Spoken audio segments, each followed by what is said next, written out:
प्रधानमंत्री नरेंद्र मोदी ने अपनी पोलैंड यात्रा के दूसरे दिन वॉर्सो में अपने पोलिश समकक्ष डोनाल्ड टस्क के साथ द्विपक्षीय बैठक की। पोलैंड मध्य यूरोप में भारत का महत्वपूर्ण आर्थिक साझेदार है। भारत और पोलैंड लोकतंत्र, बहुलवाद और दोनों देशों के संबंधों को मजबूत बनाने के प्रति वचनबद्ध हैं। बैठक के बाद दोनों नेताओं ने साझा प्रेस कॉन्फ्रेंस की। इस मौके पर प्रधानमंत्री मोदी ने कहा कि आज का दिन भारत और पोलैंड के संबंधों में विशेष महत्व रखता है। मेरे तीसरे कार्यकाल की शुरुआत में ही मुझे यह सौभाग्य मिला है। इस अवसर पर मैं पोलैंड की सरकार और यहां के लोगों का विशेष आभार व्यक्त करता हूं। आपने 2022 में यूक्रेन कॉन्फ्लिक्ट में फंसे हुए भारतीय स्टूडेंट्स को निकालने के लिए जो उदारता दिखाई, उसे हम भारतवासी कभी नहीं भूल सकते। आज पूरी दुनिया बदले हुए ऊर्जावान भारत की ताकत को मान रही है। ऐसा ही पोलैंड की यात्रा के दौरान भी देखने को मिला। इस वर्ष हमने अपने राजनयिक संबंधों की 70वीं वर्षगांठ मना रहे हैं। इस अवसर पर हमने संबंधों को स्ट्रेटेजिक पार्टनरशिप में परिवर्तित करने का निर्णय लिया है। भारत और पोलैंड के संबंध डेमोक्रेसी और रूल ऑफ लॉ जैसी साझा मूल्यों पर आधारित है। आज हमने संबंधों को एक नई दिशा देने के लिए कई इनिशिएटिव्स की पहचान की है। दो लोकतांत्रिक देशों के रूप में हमारी पार्लियामेंट के बीच आदान प्रदान को बढ़ावा दिया जाना चाहिए। आर्थिक सहयोग को व्यापक रूप प्रदान करने के लिए प्राइवेट सेक्टर को जोड़ने के लिए काम किया जाएगा। फूड प्रोसेसिंग के लिए क्षेत्र में पोलैंड वर्ल्ड लीडर्स में से है। हम चाहते हैं कि पोलैंड की कंपनियां भारत में बनवाए जा रहे मेगा फूड पार्क से जुड़े। भारत लगातार यूएन सहित अंतर्राष्ट्रीय संस्थानों में रिफॉर्म की मांग करता है। भारत की इस मांग का पोलैंड की तरफ सकारात्मक रुख सामने आया है। अंतर्राष्ट्रीय मंच पर भी करीबी तालमेल के साथ आगे बढ़ रहे हैं। हम दोनों सहमत हैं कि वैश्विक चुनौतियों का सामना करने के लिए संयुक्त राष्ट्र संघ तथा अंतर्राष्ट्रीय संस्थानों में रिफॉर्म वर्तमान समय की मांग है। आतंकवाद हमारे लिए एक बड़ी चुनौती है। मानवता में विश्वास रखने वाले भारत और पोलैंड जैसे देश ऐसे और अधिक सहयोग आवश्यक है। उसी तरह क्लाइमेट चेंज हमारे लिए साझा प्राथमिकता का विषय है। भारत की अर्थव्यवस्था आज दुनिया में सबसे तेजी से विकास करने वाली अर्थव्यवस्थाओं में शुमार है।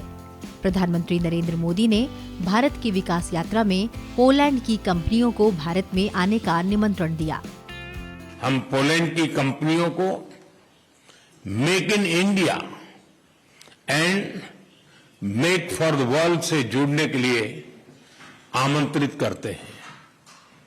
फिनटेक, फार्मा, स्पेस ऐसे क्षेत्रों में भारत ने अनेक उपलब्धियां हासिल की है।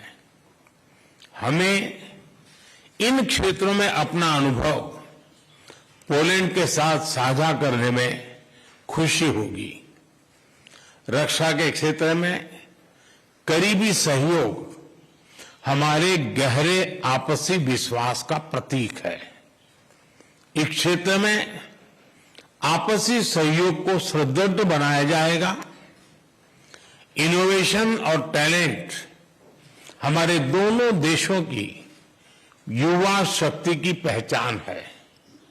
स्किल्ड वर्कफोर्स की भलाई के लिए, स्किल्ड वर्कर्स की भलाई के लिए और मोबिलिटी को बढ़ावा देने के लिए दोनों पक्षों के बीच सोशल सिक्योरिटी एग्रीमेंट पर सहमति बनी है।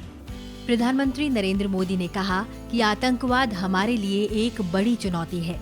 प्रधानमंत्री ने यूक्रेन और पश्चिम एशिया में चल रहे संघर्ष पर गहरी चिंता जताई। यूक्रेन और पश्चिम एशिया में चल रहे संघर्ष हम सभी के लिए गहरी चिंता का विषय है। भारत का यह दृढ़ विश्वास है कि किसी भी समस्या का समाधान रणभूमि में नहीं हो सकता। किसी भी संकट में मासूम लोगों की जान की हानि पूरी मानवता के लिए सबसे बड़ी चुनौती बन गई है। हम शांति और स्थिरता की जल्द से जल्द बहाली के लिए डायलॉग और डिप्लोमेसी का समर्थन करते हैं। प्रधानमंत्री मोदी ने कहा कि पोलैंड में इंडोलॉजी और संस्कृत का बहुत पुराना और समृद्ध ट्रेडिशन रहा है। उन्होंने भारत और पोलैंड के बीच Jam Saheb of Nawanagar youth exchange programme शुरू करने का भी ऐलान किया। पोलैंड में इंडोलॉजी और संस्कृत का बहुत पुराना और समृद्ध ट्रेडिशन रहा है। भारतीय सभ्यता और भाषाओं में गहरी रुचि से हमारे संबंधों की मजबूत नींव रखी गई है। हमारे गहरे पीपल टू पीपल टाइज का एक प्रत्यक्ष और जीवंत उदाहरण कल मैंने देखा। इंडियन पोल्स के डोबरे महाराजा और कोल्हापुर के महाराज की याद में बनाए गए मॉन्यूमेंट्स पर मुझे श्रद्धांजलि देने का सौभाग्य मिला। मुझे खुशी है कि आज भी पोलैंड के लोग उनके परोपकार और उदारता का सम्मान करते हैं। पोलैंड के प्रधानमंत्री डोनाल्ड टस्क ने कहा कि भारत के लोकतांत्रिक मूल्यों के कारण पूरी दुनिया उसकी तारीफ करती है। साथ ही उन्होंने कहा कि प्रधानमंत्री नरेंद्र मोदी का दौरा दोनों देशों के लिए महत्वपूर्ण है।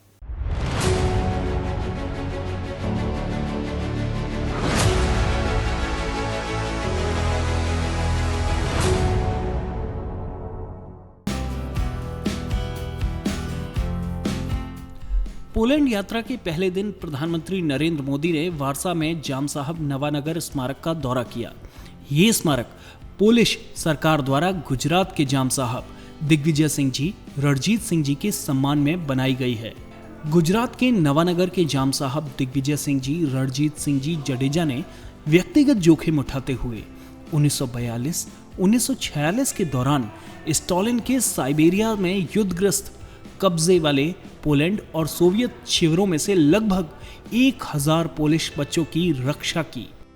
1942 में जाम साहब ने जामनगर बलाचड़ी में एक समर्पित पोलिश बच्चों का शिविर स्थापित किया, जिसमें किंडरगार्टन, स्कूल, अस्पताल और पुस्तकालय जैसी सुविधाएं शामिल थीं। महाराजा ने व्यक्तिगत रूप से शिविर के संचालन की देखरेख की, ये सुनिश्चित करते हुए कि बच्चों को न केवल बुनियादी जरूरतें प्रदान की जाएं, बल्कि कलात्मक और सांस्कृतिक विकास के अवसर भी प्रदान किए जाएं। जाम साहब के प्रयासों ने भारत में युद्ध के वर्षों में 5000 से ज्यादा पोलिश बच्चों को जीवित रहने में मदद करने में महत्वपूर्ण भूमिका निभाई। वारसा के गुड महाराजा चौराहे पर स्थित ये स्मारक पोलैंड के लोगों और सरकार द्वारा जाम साहब ऑफ नवानगर दिग्विजय सिंह जी, रणजीत सिंह जी जडेजा के प्रति सम्मान और कृतज्ञता का प्रतीक है। पोलैंड के लोगों के बीच उनकी उदारता का गहरा प्रभाव आज भी बरकरार है। प्रधानमंत्री नरेंद्र मोदी ने राजधानी वारसा में मोंटी कैसिनो स्मारक का भी दौरा किया। दूसरे विश्व युद्ध के दौरान भारत के सैनिकों ने पोलैंड की सेना के साथ मिलकर मोंटी कैसिनो की लड़ाई लड़ी थी और इसमें जीत हासिल की थी। इस लड़ाई में भारत के सैकड़ों सैनिकों की जान भी गई थी। प्रधानमंत्री मोदी ने इस स्मारक पर पहुंचकर सैनिकों को श्रद्धासुमन अर्पित किए। साथ ही प्रधानमंत्री मोदी पोलैंड में कोल्हापुर के महाराजा के सम्मान में बने मेमोरियल पर भी पहुंचे। दूसरे विश्व युद्ध के दौरान कोल्हापुर के महाराजा ने पोलैंड के 5000 निवासियों को कोल्हापुर में शरण देकर उनके खाने, रहने और पढ़ाई का इंतजाम किया था, जिसके बाद उनके सम्मान में पोलैंड की सरकार ने इस स्मारक का निर्माण कराया था। पोलैंड में भारतीय समुदाय में व्यापारी शामिल हैं जो साम्यवाद के पतन के बाद आए। इसके अलावा बहुराष्ट्रीय और भारतीय कंपनियों और सॉफ्टवेयर और आईटी आदि के व्यवसाय में काम करने वाले पेशेवर भी शामिल हैं। जून 2024 तक पोलैंड में 100 से ज्यादा भारतीय रेस्टोरेंट थे।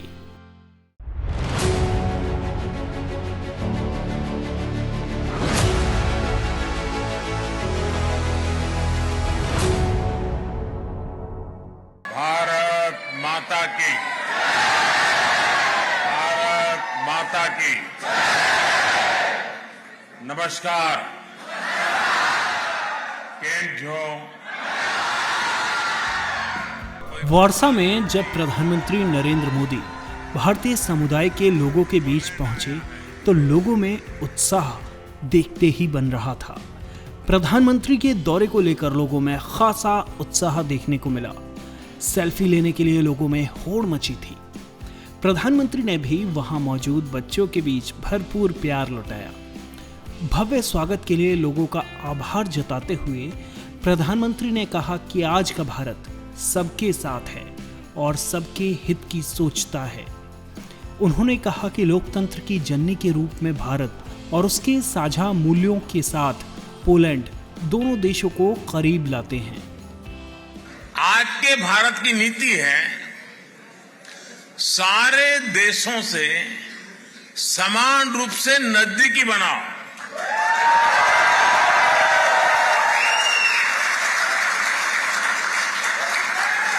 आज का भारत सबसे जुड़ना चाहता है। आज का भारत सबके विकास की बात करता है। आज का भारत सबके साथ है, सबके हित की सोचता है।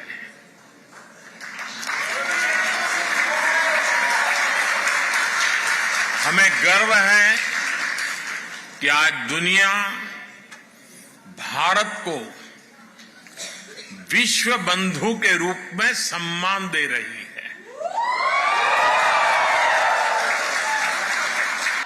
प्रधानमंत्री ने दोनों देशों के बीच द्विपक्षीय संबंधों को मजबूत करने में भारतीय प्रवासी समुदाय की तरफ से किए गए अहम योगदान पर विचार साझा किए। हमारे जाम साहब को आज भी पोलैंड में हर कोई दोबरे यानी गुड महाराजा के नाम से जानता है।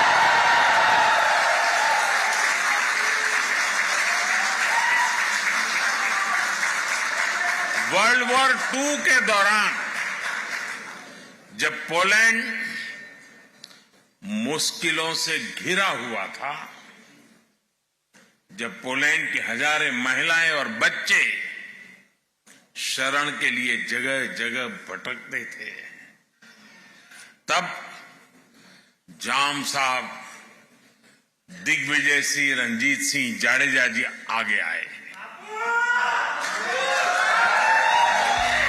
ऑपरेशन गंगा की सफलता की सराहना करते हुए प्रधानमंत्री ने भारतीय समुदाय के लोगों से भारत में पर्यटन का ब्रांड एम्बेसडर बनने और इसकी विकास गाथा का हिस्सा बनने का आह्वान किया।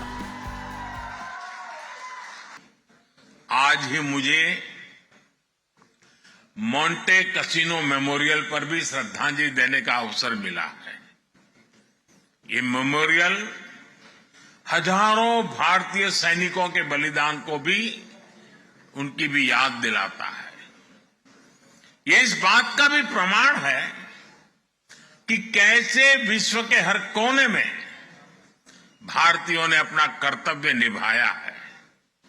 साथियों, 21वीं सदी का आज का भारत अपनी पुरानी वैल्यूज, अपनी विरासत पर गर्व करते हुए विकास के रास्ते पर आगे बढ़ रहा है।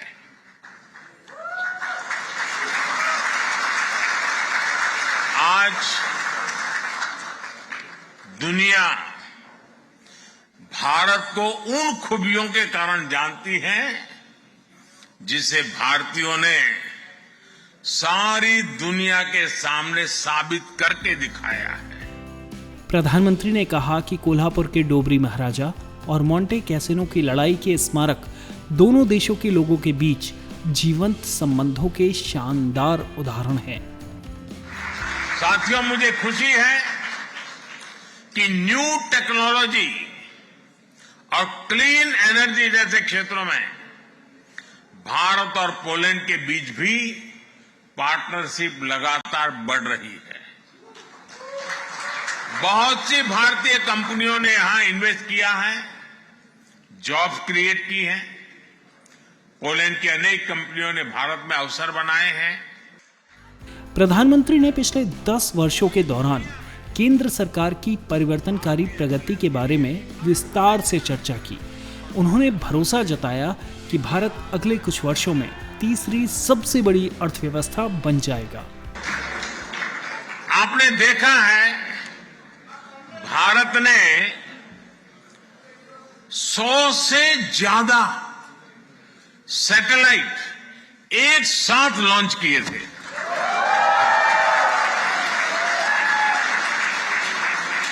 ये भी अपने आप में एक रिकॉर्ड है। इसी दिन भारत ने चंद्रमा के साउथ पोल में अपना चंद्रयान उतारा।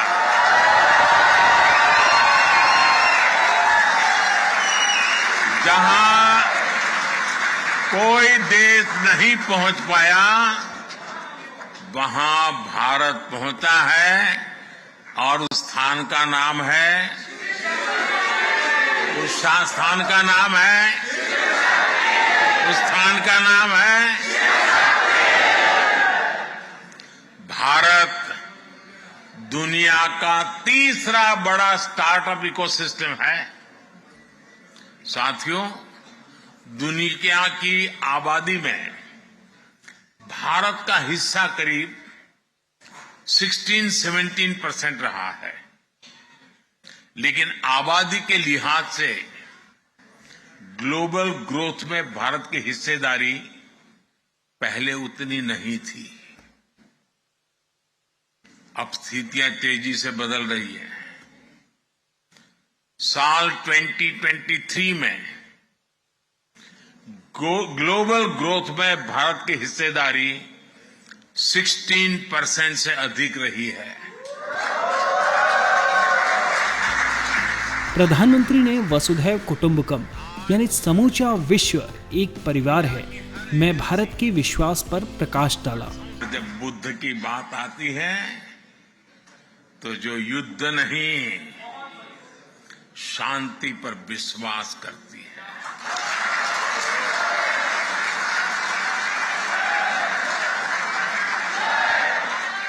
और इसलिए भारत इस रीजन में भी स्थायी शांति का एक बड़ा पैरोकार है।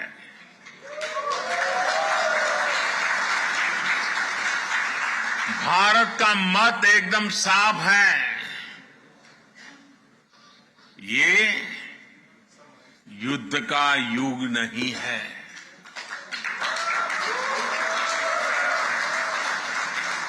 ये उन चुनौतियों से निपटने के लिए एकजुट होने का समय है जिनसे मानवता को सबसे बड़े खतरे हैं।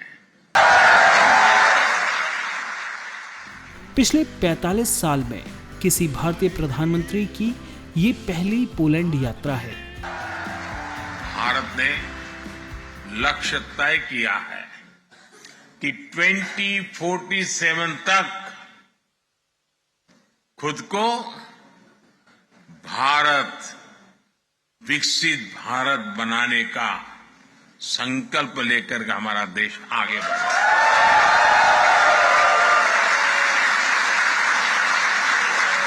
इसलिए आज का भारत अभूतपूर्व स्केल, स्पीड और सॉल्यूशंस पर काम कर रहा है। भारत में किस स्केल और स्पीड पर आज परिवर्तन आ रहा है, ये सुनकर आपको भी गर्व होगा। भले ही 45 वर्षों से कोई भी भारतीय प्रधानमंत्री पोलैंड नहीं गया हो, लेकिन भारत और पोलैंड के बीच लंबे समय से दोस्ती वाले रिश्ते हैं।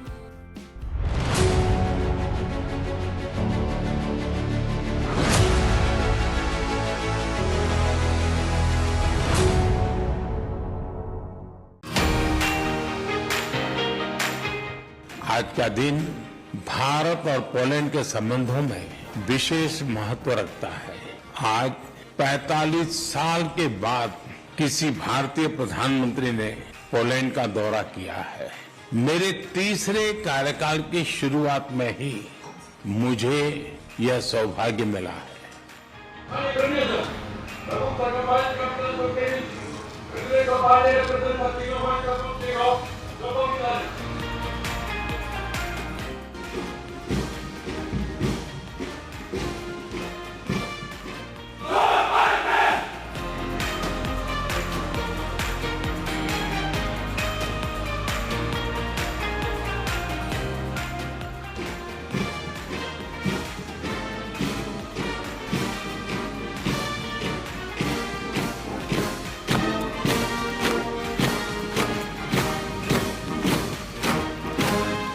भारत और पोलैंड के संबंध डेमोक्रेसी और रूल ऑफ लॉ जैसी साझा मूल्यों पर आधारित है। आज हमने संबंधों को एक नई दिशा देने के लिए कई इनिशिएटिव्स की पहचान की है।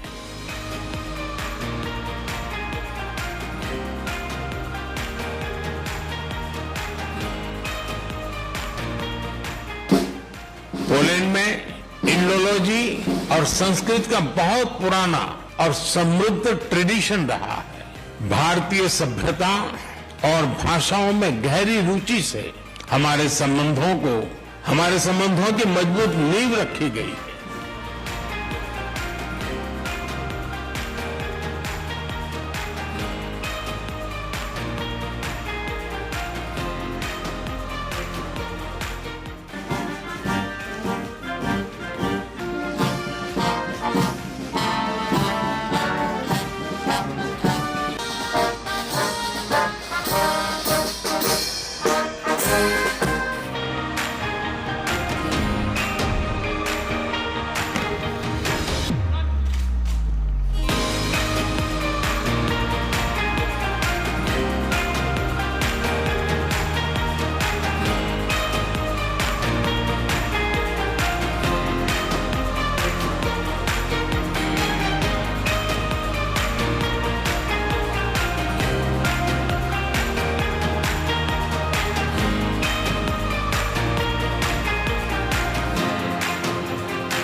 संसद टीवी के और भी प्रोग्राम्स देखने के लिए सब्सक्राइब करें हमारा YouTube चैनल और हाँ, इन्हें लाइक और शेयर करना ना भूलें।